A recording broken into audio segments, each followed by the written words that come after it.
because he bought the business from somebody else. Oh, okay, I got Yeah, it. so I helped him out and he paid me back. You know what I'm saying? I said, I don't want to be in your business because he said, I can give you the check. I said, nah,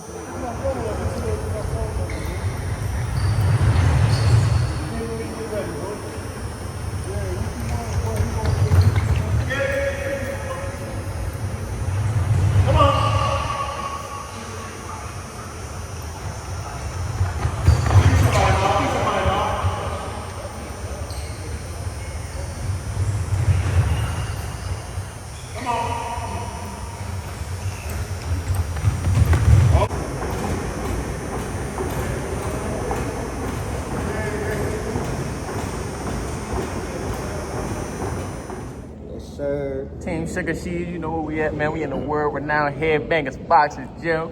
Just got finished getting it in. You see it, man. You know, Big Sugar Sheed, July 26th at the Murder Line Casino. Make sure you hit me for them tickets, man. ASAP. Hey, bro, you want to fight at the live? Oh yeah, for sure. I love fighting at the live. I'm not gonna lie, the promoters there, like Keith and all, they always treat me good. I always get quality opponents. My fans love it there. Yeah, I love fighting there, man. Even I guess MGM like the big joint around here. Yeah. It is. Oh, I ain't know. But I'm not gonna lie, they don't have like a lot of fights there no more. Oh, for real? Yeah, I think I've been to what, maybe like 2, maybe 3 fights that was there. Lomachenko fought up there, right? No, Teofimo did. Oh yeah, he fought the Nakatani. Oh wow, he just fought. Nakatani just fought. And who he just fight? He just fought. Yeah. No, Tio did. I don't think Nakatani did. I don't think Nakatani an African dude, bro. Nah. That's him. It's another Nakatani. It was like a tall Asian dude. Oh wow, yeah. That's why I was thinking. Who just fought this past? Not this past weekend. Yeah, nah. I know you're talking about he fought Abdullah. Yeah. I know what you're talking about. Yeah, bro. So now that you got your promotion out the way, what age did you start? I started boxing at 9, 10 years old, for real. Just came in here. This was like my 3rd gym, for real. So my first gym wasn't really that. My second gym wasn't really that. And me and my dad, we just kept hearing about like the Headbanger gym, how they was winning and all that, you know. Right. And really, they was talking crazy about it. But they was hating for real. But you know what I'm saying? My father was like, all right, bet, like, let's go to the Headbanger gym. And the crazy thing is, we were searching for the Headbanger gym for a little minute. But funny thing is, I live around the corner from the Headbanger gym. So y'all could have really walked. Oh, it wasn't right here though. Nah, it was down Navia. I think I remember seeing some footage. There was just one ring in there. Yep. And that's alright. Yeah. What's it called? I think I started. I came here when I started. Yeah. But it's still a lot of different faces. I think I ain't seen Max. Nah. They went to another gym. Yeah. So the one at the Navy Yard was smaller than this gym. This gym was like a bigger gym. Big gym, yeah. It got 2 rings, bags. I ain't gonna lie, this the biggest gym I've ever been to. Is it even bigger gyms though? Most of them gyms be like in the garage. Yeah. So like it probably is, but I'm not gonna lie, I just ain't been to. Right. I'm not gonna lie, this is the only gym I've been to that got 2 rings, a whole workout section, about 10, 12, 13, 14 bags, double M bag, other all types of equipment, office, kitchen, everything. Right in the heart of the city too. I'm telling you, You know what I'm saying? this, right up the street from Eastover. Yeah. They don't even think about it like that, but it's right up the street from Eastover. Got all this. And the thing is, bro, and it's not even like, you know, in other gyms you gotta pay the coaches to work out there. You gotta pay your trainer's fee, and then you gotta actually pay to work out there. Yeah, we on the DPR. You come up here, you got what? I think like the $60 insurance. You know what I'm saying? But other than that, you're good. You know what I mean? And my coaches, they all great men. Like all of them. From Mo to Harold to Juice, Jamie, Bud B, even Coach Kia. She's a legend for real. Not even a lot of people. Yeah, not even a lot of people know about Coach Kia, but she's a legend for real. You know what I'm saying? Man, bro, this is where it's at. Right. It don't get no better than that. See, that's when I first started. I heard about it. You know, you got Lamont. Yeah. Who else was in the camp? Y'all got that picture. Yeah, we had a lot of people in that Headbangers camp. We had from Juwanita Ant to Javante Davis to Adrian Broner to Erickson Lubin, Jared Hurd, Robert Easton. Robert Easton, Rasheed Warren. You had a lot of I people. forgot about a lot Rasheed. of people, bro. A lot of people, and a lot of people that people don't even know about, like Quick, RG Tyler, Shot Boone Wild, like, and in my opinion, Shot Boone Wild, the best boxer, like I'm talking actual boxing I've ever seen in my life. Like, bro really came in from not being here for like 3 months, coming here in street clothes, get in there, spar, and it's crazy. Like, he'd be right there in front of you, you can't hit him. It's that bad. Bro was like, bro was that, bro. And he's snapping the counters And off. that I wasn't even seeing him in his prime. That was like the end of his prime for real. Right, that's just him coming in with some cool Yeah, man, bro was that, bro. He was that. Oh my God, looking at him. Like, everybody that don't know who he is, they need to check him out like a beat. Shot Boone Rouse, and RG Tyler. I think I heard about RG. Yeah, My that man was Quick, going to school man, with bro. him or something. Quick was like that. Quick was small, like smaller weight classes. Smaller weight classes, but he had long arms. He had this move right here, go bing, all the way from the outside, man. Bing, pat, step back, bing, bing. Man, every time, bro. Every single time he knew what time to throw it down. Quick was like that, yeah. And you know what I'm saying? So, did you feel like being around all these type dogs made you into the dog that you Oh, is? definitely.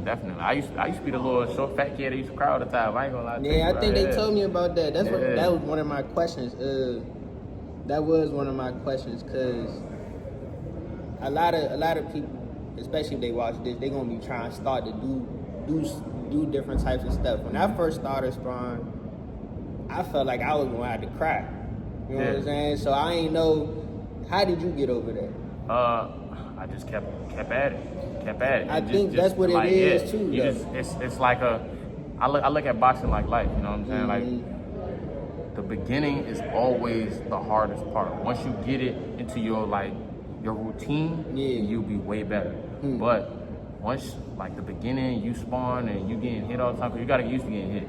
You gotta get used to you gotta get used to getting hit by people that actually know how to punch. You know what I'm saying? Because, you know, a street fight, you know what I mean? People might punch this, anything. Man, they punch you with this, and they land it, and they know where they trying to land it at, on your face, on your body, everything. They know where to land it at, and they know how to stop you from getting back at them. So now it's like an extra. Exactly. And when I was younger, it used to hurt, cause mind you, like I would be sparring people like my age sometimes, but once I got over that hump, I used to come in the morning. I was like 14, 15, 16, sparring world champion. I was sparring Lamont and all that. You know what I mean? And my coaches, listen, this is why I give so much credit to my coaches, right? Because my coaches never baby. Even if I was crying, they, all right, suck it up, go give them that bag. You know what I mean? Yeah. And until it was my time, because they knew that eventually, as long as I kept working, I was going to become what I am now. You know what I'm saying? And now, I mean, I'm not gonna lie, I don't cry no more. If anything, I'm making somebody else cry. You know what I mean? You know what I'm saying? And that's what I'm saying. Like, you gotta in boxing and any sport period, but I know for sure in boxing, but this is my sport. You gotta have a great team. You gotta have people that you trust and you know you can depend on in that fight. When you feel like you can't go through it, or you feel like you getting burned up in there. You gotta have people that's there, that's able to pull you out the fight or help you pull yourself out the fight. That's facts. Cause I feel like if you're doing it by yourself, it's just that mental. Yes. That mental could start to get to you. You might actually quit one day. Yeah. You know what I'm saying? Yeah, but if the people around you like, hello, hey, you coming to the gym today, right? And you ain't ducking this shit. At that point, it started to get a little bit easier too, cause now you feel like you working with or working for. You get what I'm saying? Yeah. Is that what I'm trying to say? Is you working for them, or are you working they working to get you somewhere? They working to get you somewhere, because they don't need, like, you know what I mean? Like my coaches, they been had world champions, they been built world champions, they had multinational championships in the amateur before I even came here. You know what I'm saying? Before I was even thought of. But they are building you to become what you set out to be. If you want this, because boxing don't choose nobody. Everybody chooses boxing. You know what I'm saying? If you want it, they see that you want it, they're gonna help you get to it. But if you're not pushing yourself, they're not gonna push you. Yeah, that's facts. I mean, even when I first started coming, I'd be in and out, and like, why take? You know what I'm saying? Why even be like that? All right, bro. Right, bro. Yeah. Salam alaikum. Alaikum salam. Alright. But like if you said, if you want it, they gonna see that you want it. They gonna pay attention and be like, alright, let's put some extra effort into the person that won it so we can create the champion. Because that's what make champions. You gotta have that in a one. You know what I'm saying? You gotta want it for yourself. Can't nobody want it for you. At the end of the day, you and your opponent and the ref is the only ones in that ring. Ain't nobody say.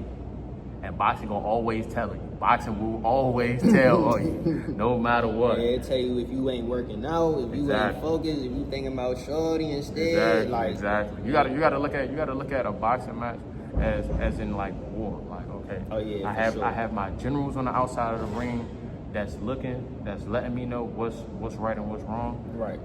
I gotta go in there and I gotta kill. That's all it is. And that's the goal. I mean, at the end of the day, because if you look at it any different, like, he just in the way of my championship, or you thinking about anything else, bro, I think this is war. This is war. You gotta be head on right there. What's your call? So, speaking of your coaches, I had a question for that.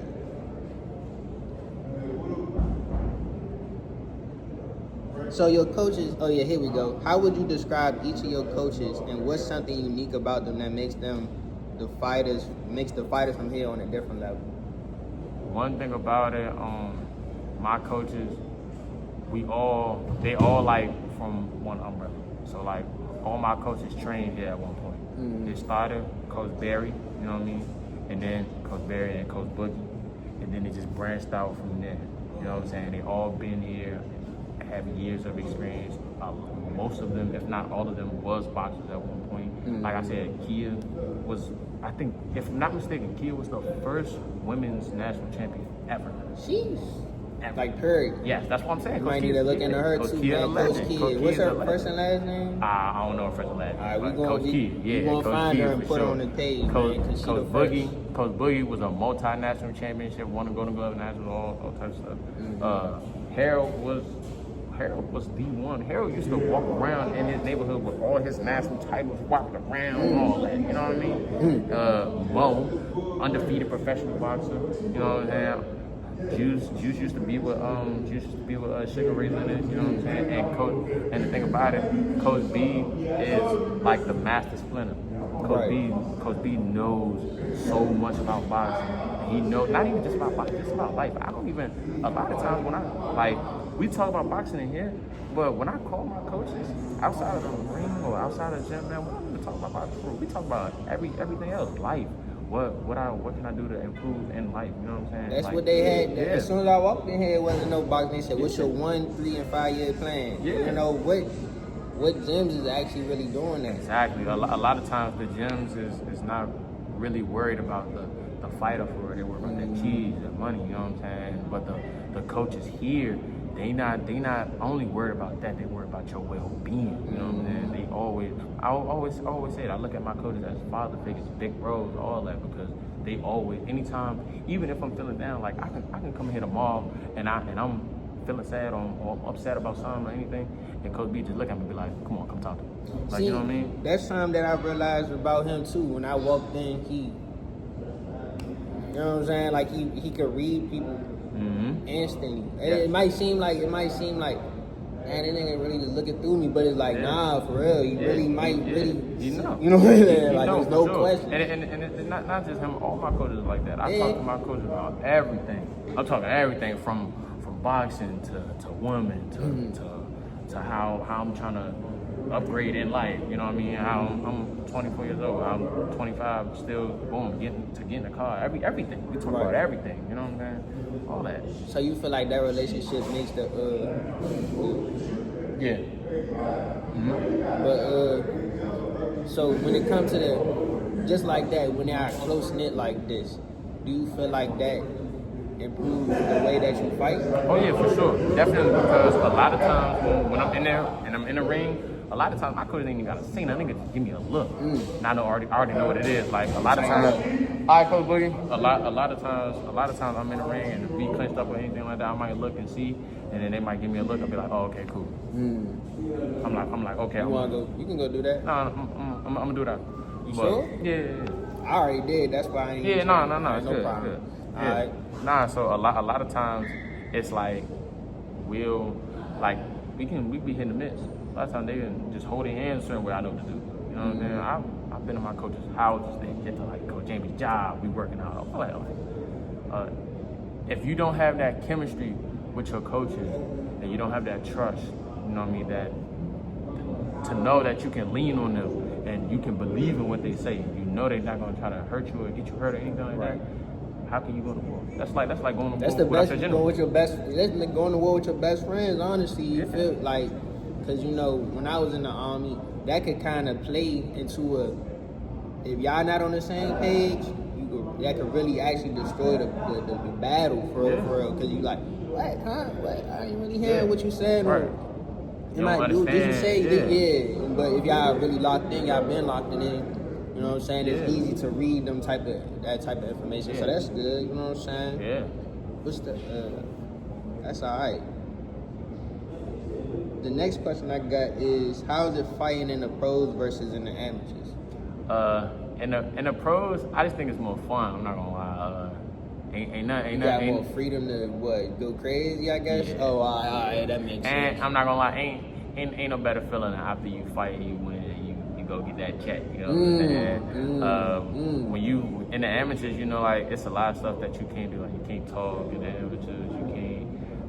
It's like you can't hold your hand out too long. Like, you know what I mean? Like little certain stuff. Like you're able to get away with more stuff in the pros rather than the amateurs. And also in the amateurs, you know, that headgear too. Right. In my opinion, I just like fighting without the headgear because I feel like I can see better. Like, out my periphery. You know what I mean? Like I can just see better. Headgear don't even really stop you from getting hurt either. Not really. Headgear is more so about like cuts and stuff, like making sure you don't get injured. Right, because I've gotten rocked in the head and I'm trying to tell you. It felt the same, but yeah. You know what I'm saying? But at the end of the day, do you feel like it's necessary for somebody like Jake Paul, for instance? Do you think that it's fair for him to go straight to pros even though he trained, you know what I'm saying? He got some training. Or do you feel like everybody needs to have that amateur background beforehand? I mean, I feel like everybody needs to have that amateur background.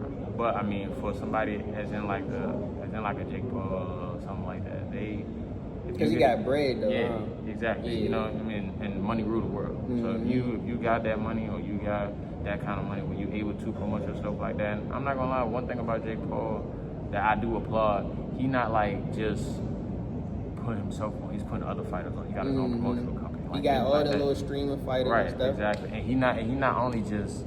Yeah, go ahead, bro. Go ahead. I could do it. Back. Had to, you know, had to make that good prayer right quick. You know what I'm saying? Had to get that good salami. You know, we back, and we got a watermelon with us. What's it called? So, just to piggyback on what we was talking about, Jake Paul. Yeah. So, my opinion, I just like how Jake Paul is putting on for like other boxers, like, you know what I'm saying. And now he's like, granted, his choice of who he's fighting is kind of crazy. Like fighting Mike Tyson was crazy. I'm not gonna lie, I would never back that down. I would never back that. You know what I mean? In my opinion, the legends of boxing should be respected at all times. Yeah. You should never even. He should have been off limits. You know what I mean? Like I'm never gonna want to fight Mike Tyson. Mike Tyson is done. Like, you know what I mean? He's what, 60, 50, whatever. They were saying he was holding back. He was. He I don't know for sure. I don't know for sure if he was holding back or not. But my whole thing is still like you should never want to. You know what I mean? You gotta always respect. You want damage. Yeah, you gotta respect the legends, the people that paved the way for you. You have to respect them. So that's why I think maybe somebody like Jake might get that part confused because we grow up looking up to these people. Like, we know it wouldn't even be no big pay-per-view without these type of people. You know what I'm saying? Like Mike, what is Exactly. the first pay-per-view star? Mike? Oh, don't even was know. it? I mean, like to me, I feel like he had that it factor. that Mm-hmm. that everybody is coming to the fight to see him, and they want to make sure that we didn't pay per view and he knocked him out in the first round. I used to hear that a lot. So I ain't know if he was like really the first one. I mean, I know they had big fights. Mm-hmm. Like, Because of course you got the Tyson, you got the before him, you got the Ali's, the Sugar Rays, the Tommy Hearns, Roberto Duran's, right? All types of people, and then you got the Hagglers, and then but even before that you got Ray Robinson's, Willie Pabst, and then you got the first even before that, what's his name? Joe. I mean, I know Joe Louis, but I'm talking about that Jack. His name like Jack Johnson. The first black world champion. Mm-hmm. So like somebody like Jake Paul, if Jack Johnson was like yeah, I'm gonna fight him. Like I can't. You're not knowing your history. You know what I mean? That's you got to have enough respect for the sport as a whole. You know what I'm saying? Yeah. You have to love everything about boxing. I think you learn that in the amateurs too. Yes, you do. You do because you got in order to be able to come in here every day, get punched in the face, you have to love something about it. You know what I mean? So I guess when you first started, who was you looking at? I guess because me when I started, I had Adrian Broner in my head that like this is why I like his style, I like what he's doing. I mean, of course, AB had his ups and downs, but who was your person that you was like? I think this I might end up something like him. Ali. Oh, for real? Off the rip? Off the rip. Off the rip. Ali was always my person that I wanted to be like. He was Muslim. He was always on his deen, no matter what it was. Always on his deen. And in the ring, big, but footwork. You know what I mean? Footwork and defense was there. You know, a lot of times, people think boxing automatically think like rock'em sock'em robots, like just slugging it out. Exactly. Nah. Ali really changed the game for a lot of big dudes, using that footwork, using that defense, you know what I mean? Being there, not being Ali there. wouldn't be no Tyson Fury or Usyk, you know what Exactly. I'm saying? You know what I'm saying? Like, cause everybody could like Tyson was more of a brawler, but even with him, he still had the slips. Exactly. And athleticism, and a lot of that wouldn't be without Ali. You know what I mean? Definitely. I think he was definitely the pioneer. I mean, he might have been the best boxer at that time, all the way up until Tyson came out. Even though it was a lot of great fighters, like you said, the Sugar Rays and stuff. He held that title of the best ever for a minute. And I'm not gonna lie. I still think he's the best ever. You think he better than Floyd? Yes. I don't. Granted, don't get me wrong. Floyd, undefeated. You know what I mean? Never beat him. But you have to look at context when you talk about stuff like that. Right. Floyd was undefeated, but how long did it take him to fight back? Yeah. It took him 10, 12 years, I think. You know what I mean? Granted, It was a good fight. I'm not taking nothing away from him winning that. You know what I'm saying? But you have to, in terms of determining who's the best, things like that, Ali, inside and out. I mean, he couldn't even go down either to prove it. Like that's the whole part of that. If he was to have went to light heavy or even, I mean, cruiser, he started off at cruiser probably, I think. Or did he start at? Back then, I don't think it was no cruiser. All right, so if he would have went down to light heavy, I don't even know the names of light heavyweight fighters at that time. But he would have did them the same way because of what he was doing. Because of how his style, how much he trained, how hard he trained, how he worked, everything. Look at him in the fights and him and Joe Frazier. Like they had three fights. You know what I'm saying? Joe Frazier from losing to Joe to beating Joe twice. Like and Joe Frazier was that. Yeah, you'd be scared to get in the ring. I'd be scared to get in the ring with him right now if he was still because he got that certain hook style that you gotta really be on defense for. Exactly. From the Joe Frazier to the George Foreman, all of them type of people. Ali was really doing his thing, and not only did he fight them in their prime, he beat them in their prime. And he talked that he was going to do it. So that's what kind of make him. That's why I say he's the GOAT. Not only because of that, but mind you, they sent Ali to prison because he told them I'm not fighting a white man's war, and stood on it, back. 10 toes, stood on it, came back and then went back, won a world title again. Right. Who you know doing that? Like, come on, man. That's that. He ain't got no ring rust. Exactly. Yeah, Exactly. that's why you know that's why in my opinion years ago. Okay. Because not only were you that in the ring, but outside the ring, you set a crazy example for people like me to follow. Muslim boxer, like, you know what I'm saying? Like, from building mass years to uplifting the Muslim community to not even just the Muslim community, everybody around the world, the black community. You know what I mean? When you think of black boxers, you automatically think of Muhammad Ali. Right. He paved the way. He is the face of Muslim boxing for sure. Yes. For sure. I mean, he at one to this day he is the Mount Rushmore. If we talking Mount Rushmore, he's up there. You think he's the first face that should be up there. Yes. I can respect that. I can respect that. I mean, my goat to this day is Floyd, but that's because I've seen so much. And when I say Ali, if we had Ali in 4K, that jump probably would look crazy. Cause like even with the jumps back then, you know what I'm saying, he working his jab, he stand like, but it's still they got that choppy look. So if they update his fights and drop them all, like I feel like the people would actually look and be like, oh yeah, for sure. I might gotta reconsider. Yeah, for sure. Yeah, a lot of people when we talk about like GOAT conversations or we just talk about like who the best or the best ever, things like that, a lot of times a lot of fans don't really do their research. You know what I mean? They just listen to what somebody else says. Exactly that, or they just going off who they've been watching. I know I watched, if not all, most of Ali's fights. Right. And any Ali fight that was televised or that you could find on YouTube, 9 out of 10 I've seen it. No questions. So do you feel like you a left-handed Ali?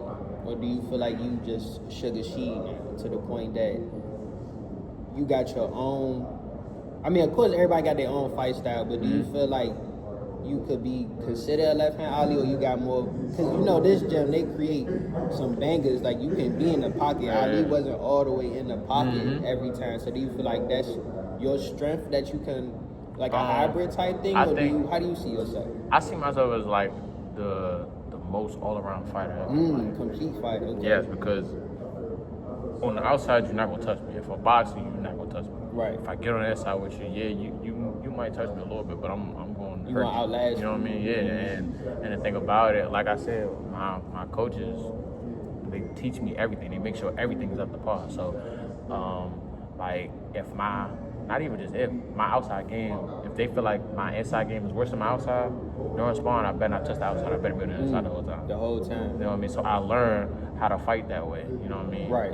And I learned how to be a pressure fighter. I learned how to fight on the back foot. I learned how to fight going to the right, to the left, and I know how to do it all. So do you feel like you had time to work on that in the amateurs? That's why you are the way you are now, or do you feel like you could have had less amateur time and still be the way based on the coaching? You know what I'm saying? Yeah, definitely. Nah, I think me being in amateurs for as much as I was a part of my coach's plan. Right. You know what I mean? That's true. Me winning those national titles, becoming number 1 in the country, number 2 in the country, go national champ, all down the line. Right. You know what I mean? That was the experience that I needed in order to learn how to fight all those different types of ways. Because in the amateurs, you know, in the pros, you know, you can pick your opponents. Like they could send you an opponent today, you be like no, and then they send you an opponent tomorrow, and you're like yes. Right. You know what I'm saying? Granted, me, I never turned down an opponent. I don't think you should. Never. I don't think you should, bro. The people that send me my opponents, they go through my coaches first. Once they go through my coaches, whatever my coach send me, yes, let's fight. You know, that's my thing. But in the amateurs, you can't pick your opponent at all. If you're in the amateurs, you're in the national tournament, you got to fight whoever in your bracket. So you might fight somebody that's a pressure fighter. You got to fight up the back foot, and you got to counter and be on the outside. Or you might fight a boxer, but you got to be the pressure fighter. You don't have a camp to plan for that person. Exactly. Right. Exactly. Because the bro could have just missed weight that day, and they got to put in a sub, and now you. Right. Because they is that fast in the amateurs. Right. I do recall that. Exactly. It ain't no. And you never know who you like. You know maybe like one or two. Weight. Yeah, you know like 1 or 2 people that's in your way, but you never really know who's all the people in your way and who you fight. You know what I'm saying? So a lot of times, me like going through that, and I always was finals night. Like I could count on one hand how many times I either didn't make the finals or I didn't get to the semis. Like, you know what I mean?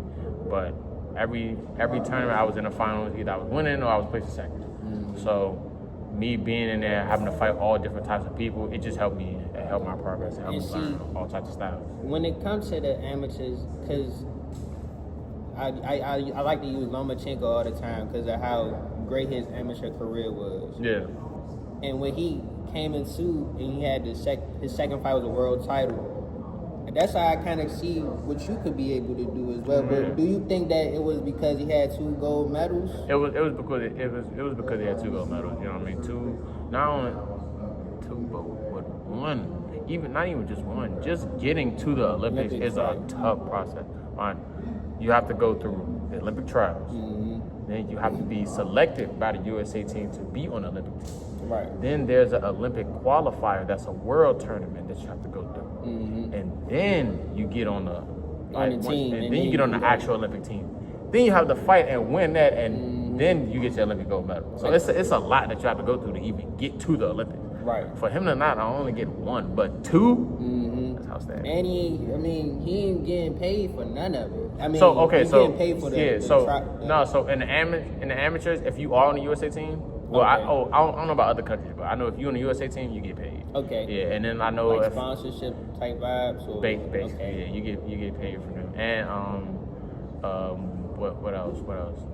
If you win like world tournaments, you get like a bonus. Like that. So not only. Yeah. Okay. I didn't know that. But not only like Lomachenko. I mean, we got somebody in the USA that won 2 Olympic gold medals too. Clarissa Shields. Oh yeah, well I can't forget about. Yeah, can't forget about the quote. You know what I mean? Yeah. Oh, the quote. The quote. Yeah. Greatest woman of all time.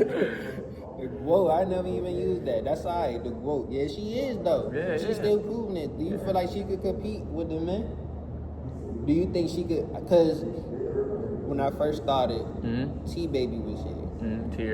She was a dog. Yeah, so yes, I do think Clarissa can beat up a lot of men. Okay, all right. That's what you get. You saying it's levels, still levels. If she meets somebody on her level, it's just, and it's not.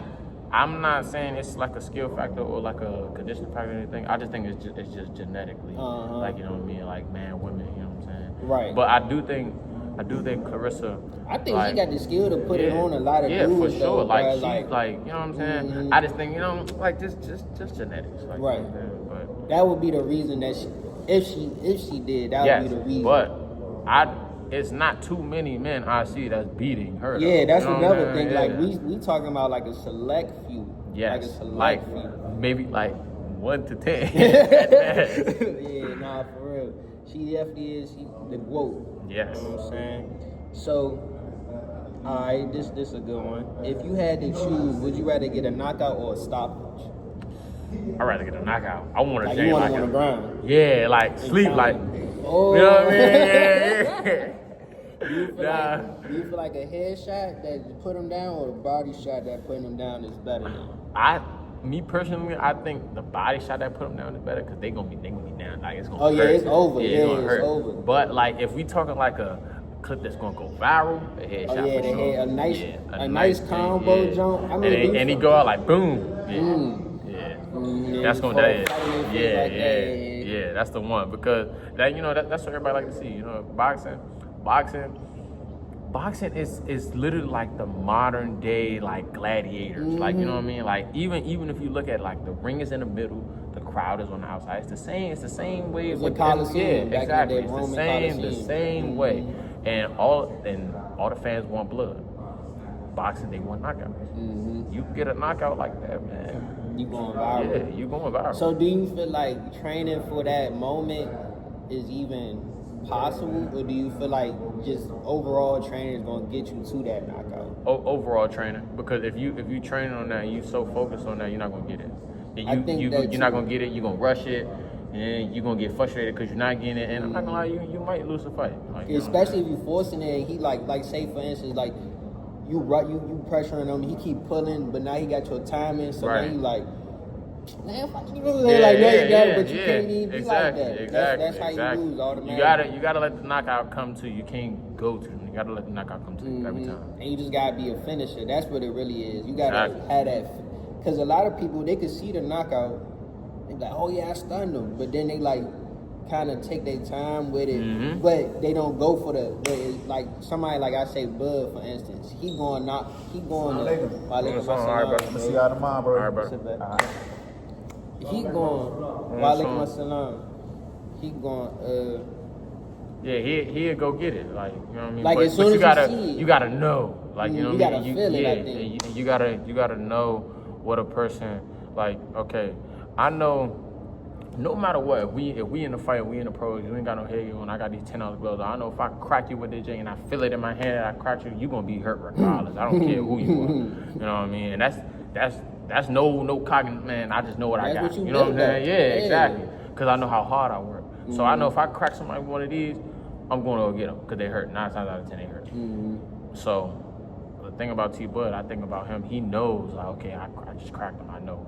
Or like something go off in his head. And every time, just go to any boxing match, you'll see. If somebody get hurt before, like, say if it's not like a flash knockdown or a flash knockout or somebody that somebody hurt, they always do like a little dip in their leg, like it'd be like something. They be like, you know what I mean, or like a little wobble. Or they do the wobble and the smile too. Yeah. I feel like the smile is a giveaway, even though people like, nah, it's a giveaway, bro. Yeah, like, why you even acknowledging what had just happened? You know what exactly. I'm saying? Yeah, for real, yeah. Do you feel like I got 2 or 3 more questions. I'm gonna ask this one. So,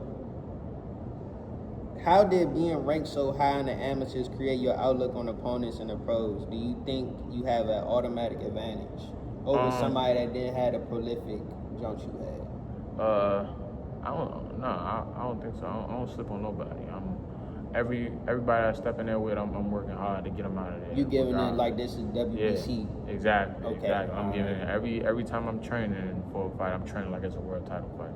So you ain't undersleeping nobody. Nobody. I don't What if they sleep on like dead serious though? What if they like he had one amateur fight, but he like 10-0, 10 knockouts? Like in your head, you like, shit. It's another fight. I just actually fought somebody for like real? that. Yeah. So Okay. I think I seen on BoxRec. I think he only had. I don't even know if he had any amateur fights. But in the pros, he was 6-0, 6 knockouts. Oh. So yeah, I fought him, and I knocked him out. Yeah. But see, that's what I'm saying. Yeah. So like, I feel like in the highlights from the gym, you did them dirty. Oh yeah, for sure. So yeah. it's like this, but of course it's from this gym. But at some point, I feel like the longer that you've been doing this, the more of an advantage you're gonna have over somebody that just got natural talent. Oh yeah, you know what I'm saying? Because you can have the natural talent as well. Exactly. So, and the thing is, when you work so hard and you know you work hard, like you don't have to question yourself. Like you know what I mean? You don't have to question your win or your jab or your left hand, anything. Because you know, confidence. Exactly. Because you know how hard you work. You know, you did everything. You know, you did everything that you possibly could to win this fight. Dang. That's I was making a video about Khabib. He was talking about how much he sacrificed in the gym. Yeah. And then when he go in the octagon, he just like it's just work. It's just work. Yeah, like exactly. it's nothing to me. A lot of times you work way harder and you're supposed to work way harder in the gym than you do in the fight. The fight is fun. The fight is fun. Everything for me, everything after the weigh-in is fun. Because after the weigh-in, I'm rejuvenated, I'm hydrated back up, I'm cool, I'm having a good time, you know what I'm saying? When I fight, I'm feeling good. I feel like I'm ready. Like, you know what I mean? When I'm in here, it's hard, it hurt. Like, you know what I'm saying? They seen it earlier. You know what I'm saying? They seen it earlier. Yeah. They put you know what I'm saying? Do you feel like your gym pushes y'all to work harder than some other gyms? I feel like my gym push us to work harder than every gym. I ain't been in no gym that work harder than that. Honestly, even when I went to basic training, I felt like I was working harder in here. Like, cause it's like the amount of knowing that what it take. That's why they pushing it so hard. Cause they're like, all right, we got the formula, bro. Like, this what it take. We didn't did it. y'all can figure it out if you want to. Yeah. You can figure it out on y'all time, but when you come in this jump, this is the and this is what we're doing, and this is how we work. You know, and the thing about this gym, everything is intense, work hard, and then after we finish, you know, we can play around. It's light. Yeah, That's the whole. I guess how can I say it's contradiction that when people think of fights, they like, oh, it's emotional, or we're not gonna rock with each other no more after. But it's like it's so hard to be like that. We get in that ring. I respect anybody that get in that ring because I know what I'm trying to do when we get in there. You know what I mean? We gonna talk trash. I'm gonna talk crazy while we're in there. I'm gonna beat you while we're in there. I'm gonna beat you up until like the rep stop and you quit or your rep or your corner throw the towel or anything. Right. I'm gonna beat you up. After that, we're gonna be cool. You know what I mean? Yeah. It's never personal. It's just business. Nah, for real, cause like when I first started, like, I tell my friends all the time, you was the first person I sparred. Yeah. And you was like 13, bro. How old are you right now? 24. I see, I'm 27, so you was 13, right? I'm 16, and I got beat the fuck up. You know what I'm saying? Yeah. Like, but see, I'm coming in novice, thinking that, you know what I'm saying? But I'm not even thinking like that because they, like I said, they had you, Scooter, and Max as like already established, knowing what we going. Like these is our fighters. We know they gonna be signed. Right. So when I step in that spot, I think it was either Jamie or Bug that was in the corner. And like, you already knew I was trying to throw some straight punches. You already knew having a high guard, because I'm not even thinking about nobody. Exactly. I didn't throw a body shot that whole time. Not at all, And you know what put me down? A shot. body shot. Yeah. A body shot. That's how it be. A body shot. Yeah. Exactly. So it was like, that's the first interaction. But like I said, look at where we at now. I'm not sitting here mad because you know what I'm saying? Yeah, it's really hard to really be upset after that, especially in this environment, because like they gonna still care about you at the end. You know what I'm saying? Yeah. So, At the end of the day, especially in here, we sparring. You know what I mean? It's in here. Yes, it's practice. Yes, I'm trying to tear your head off, but at the end of the day, we still cool. We it's still necessary brothers. Like, you know to actually be like that in because here. when you spar like that, you gonna fight like that. You know what I'm saying? When you got somebody that's constantly trying to tear your head off in sparring, when you go and you fight and you fighting somebody that's trying to tear your head off but not on that same skill level, it's gonna be easier. Do you feel like that's the style of this gym, or do you feel like that's just the aura or intensity that's coming with this gym? Like that's let me ask. Like, do you think y'all they will start off somebody in the pocket, or do they fit somebody to their style? So the thing about this gym is however you like, you know what I mean, whatever you feel comfortable with. My coaches, that's why I always say I got great coaches. My coaches don't change your style. They don't change how you feel or nothing like that. They just add on to it. So for me, I started out wanting to be on the outside. Cause like I said, I was watching Ali a lot. Right. I started out wanting to be on the outside. So they taught me more of outside game, as in like the footwork, the slips, how to keep my jab going, counters, things like that. Right. Once they felt like I got good enough at that to where I can transition into the inside, then they started teaching me the inside so I can learn both styles. Because you don't never want to be a one-dimensional fighter. Right. I got like 3 or 4 ways I can fight you and I can beat you up each way. You know what I mean? So the thing about my coaches, they gonna always just add to your greatness. They never gonna change you. They never gonna change how you feel or never just change your style. But they gonna add to it and make it way better. Right. That's all right. Do you what was it? How does being a Muslim help you prepare for your fights?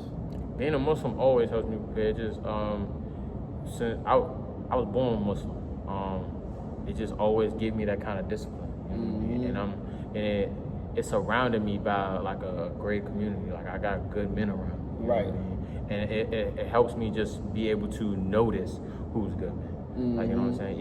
Even my coaches, like my Coach B got a Quran on his desk, like in his room, like, you know what I mean, like right there, like, you know what I'm saying. Coach Boogie we have talked about Islam, like, you know what I'm saying, or talking about going to Jumu'ah, things like that. As you can see, we just prayed after the workout, like, you know what I'm saying, like being a Muslim has not only just like helped me in terms of boxing. Being a Muslim just helped me in life in general, period. right? Yeah, because I mean, like, not even like trying to get too deep into it, but it's structure. Like, you know what I'm saying? It's being disciplined. you know how much stuff is out here that's haram, Haram, or yeah. not even just haram. How much stuff that is pork. Like, you know what I'm saying?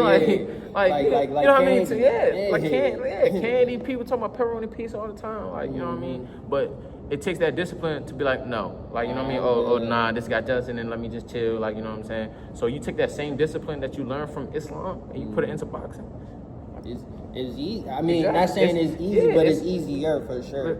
Man, listen, every Ramadan, I'm fasting 30 days. Cold, hot, whatever. And I'm still doing the same workout. I'm coming in here, I'm sparring, I'm doing 10 rounds straight, I'm doing them sprints, I'm doing everything. And I'm not drinking no water, no nothing. And it is what, I mean, Allah give you that power. Yes. Right? And you take that discipline, you know what I mean? You take that discipline, you keep going.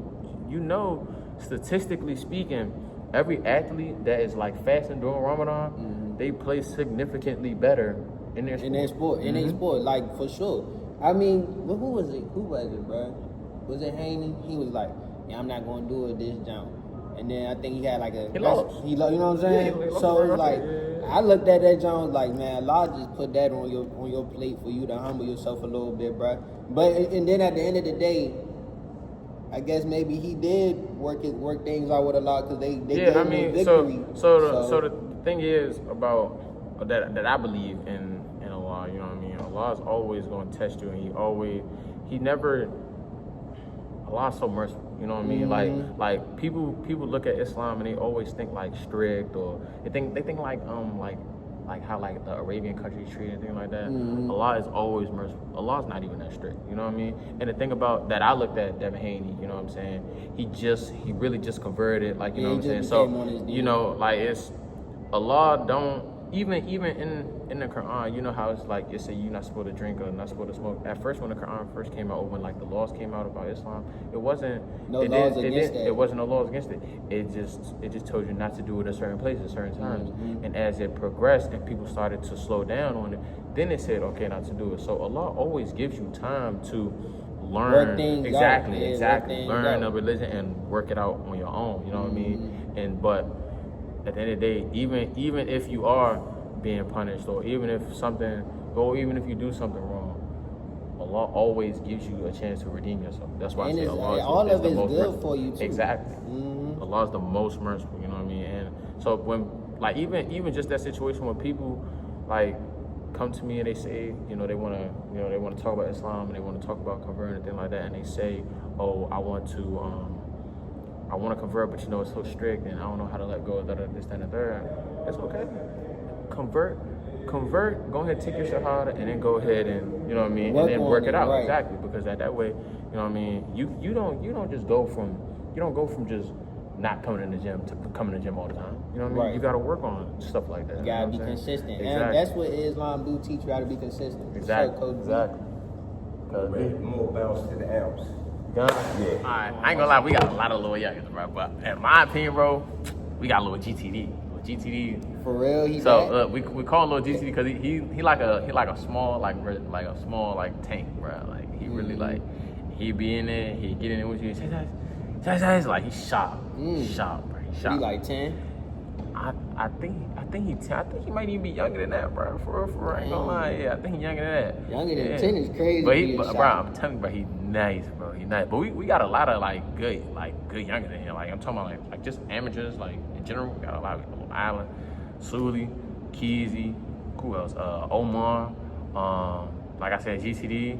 We got what's some of the other youngers in here too? We got a bunch of youngers, bro. We got little Tayon.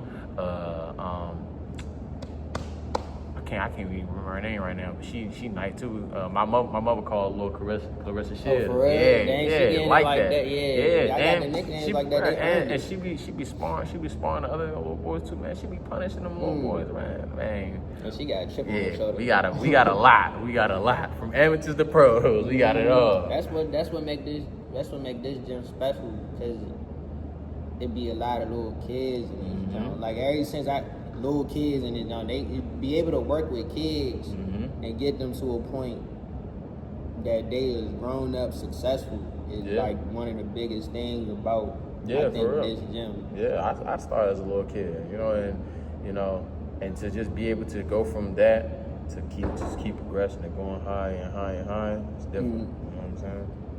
Kids outside right now, probably. Yeah, right. You know what I'm saying? But the next question I had for you was,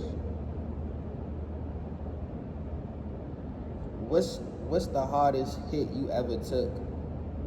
I think the hardest punch. Okay, so I was we was in here, we was sparring. I was sparring Sean Porter, right? And he hit me with like a straight right hand jump. Rocked me so bad, bro. It hit you like this, like yes, in like right, right here. And it was crazy because this was my first time getting rocked, but this was like my first time like getting rocked, and it was like real, like you know what I'm saying, like.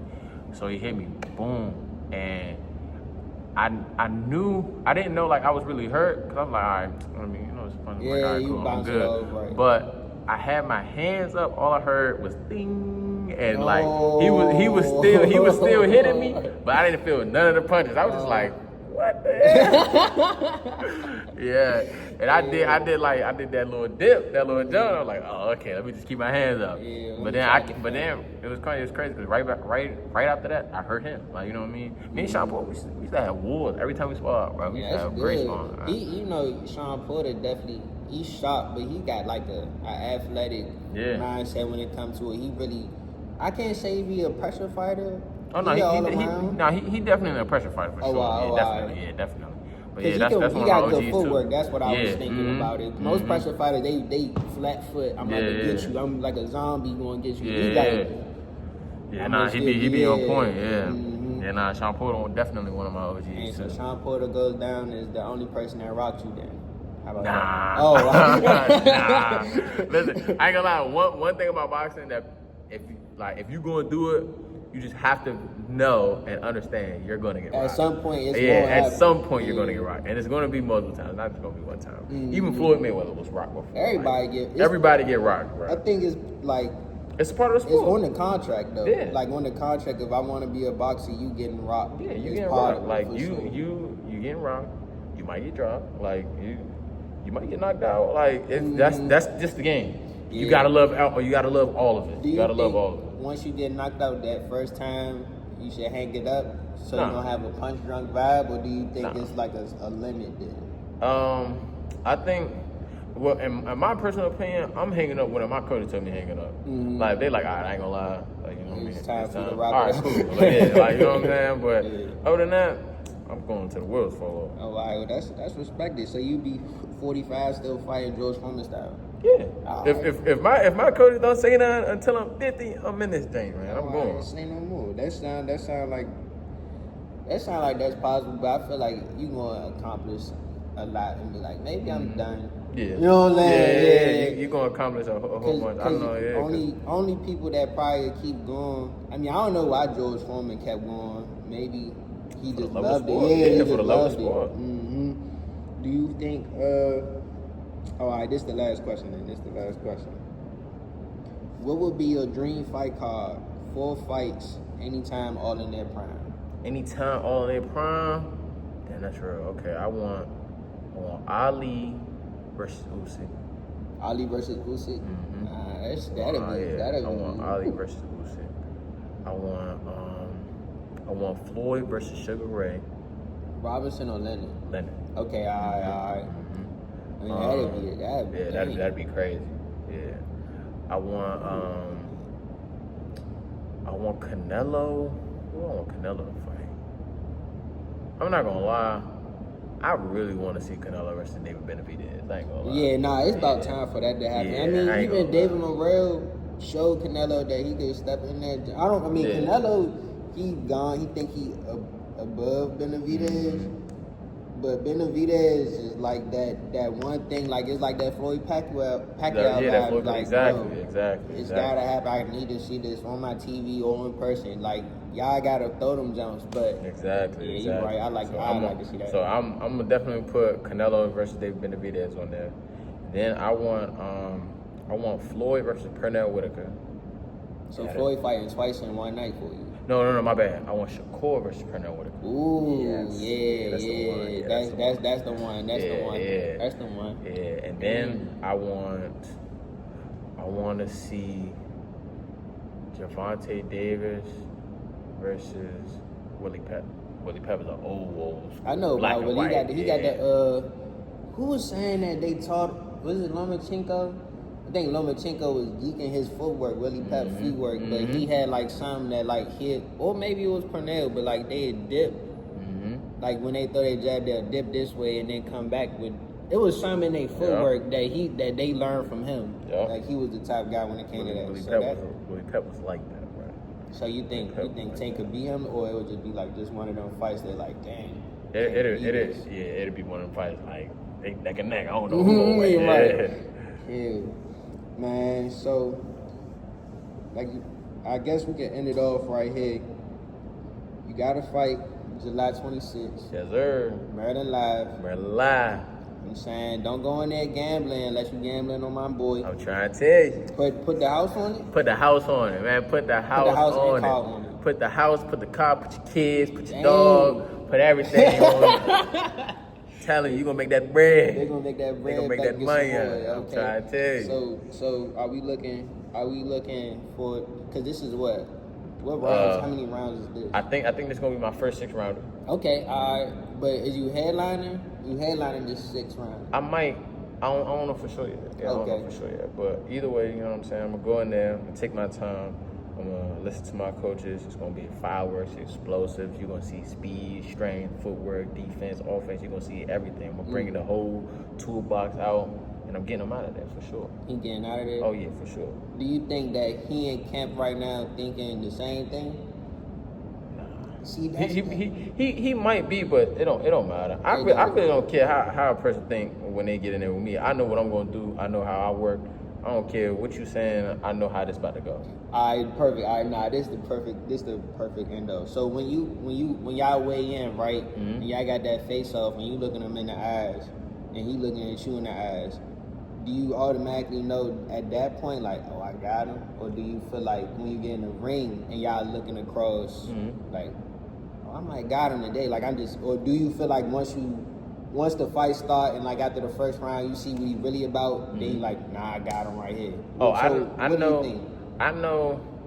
Like, first, I'm not gonna lie, like, the weigh-in, I really be hungry. Like, all that, you know, we boxers, bro. Ain't nobody worried about we it. ain't gangsters, we ain't thugs, nigga. We boxers, we in the gym every day, bro. I'm not worried about what somebody talking about. That's why a lot of times I be smiling, because I be trying not to laugh. But, you know, I'm trying, you know, this is the thing, I'm trying to be serious, you know what I'm saying? Yeah. But I be trying not to laugh. Yeah, definitely during the look Yeah, cause like, you all close, bro. Like, you know what I'm saying? Then, like, during the fight, that's when I really like know, like, okay, like once like he throw a jab or he throw a punch, I'm like, oh yeah, I'm about to get him out of here. Right. I know, okay, like, all right, I know, okay, he'll more than likely die down like the second or third round. I'm gonna get him out of there then. Because you can see how he moving towards you because Exactly. of the execution and the experience that you already got. Exactly. That's all right.